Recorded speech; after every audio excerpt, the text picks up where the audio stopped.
गोकुला में बाजे बधैया, गले उठे सोहर हो। गोकुला में बाजे बधैया, गले उठे सोहर हो। रामा जन्मे हैं कुंवर कन्हैया, यशोदा जी के लालन हो। रामा जन्मे हैं कुंवर कन्हैया, यशोदा जी के लालन हो। कृष्ण की बड़ी बड़ी अखियाँ काजल भल सोहे हो। कृष्ण की बड़ी बड़ी अखियाँ काजल भल सोहे हो। रामा बुआला गाँव कजरवा, अंगुरिया न डोले हो। रामा बुआला गाँव कजरवा, अंगुरिया न डोले हो। कृष्ण के लुटुर लुटुर बलावा देखत निकला गए हो। कृष्ण के लुटुर लुटुर बलावा देखत निकला गए हो।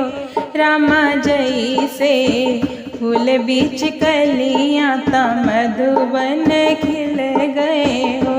रामा जैसे फूल बीच कलियाँ ता मधुबन खिल गए हो। कृष्ण के छोटा छोटा पौआ घुंघरू बल सोहे हो।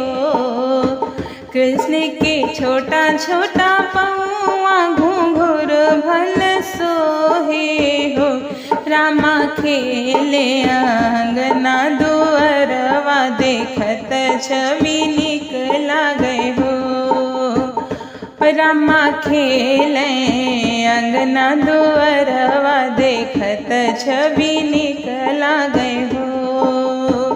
कृष्ण के छोटा छोटा हथवा बंसुरिया बजावे हो। कृष्ण के छोटा छोटा हथवा बंसुरिया बजावे हो। रामा मीठी मीठी तान सुनावे, बहुत निक लागे हो।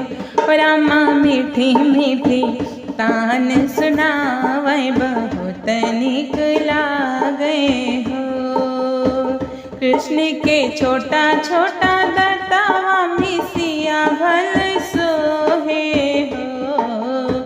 कृष्ण के छोटा छोटा दतवा मिसिया भल सोहे हो। रामा कुछ मंगी या ढोली पान, बहुत निक लागे हो। रामा कुछ मंगिया ढोली पान, बहुत निक लागे हो। धन्यवाद।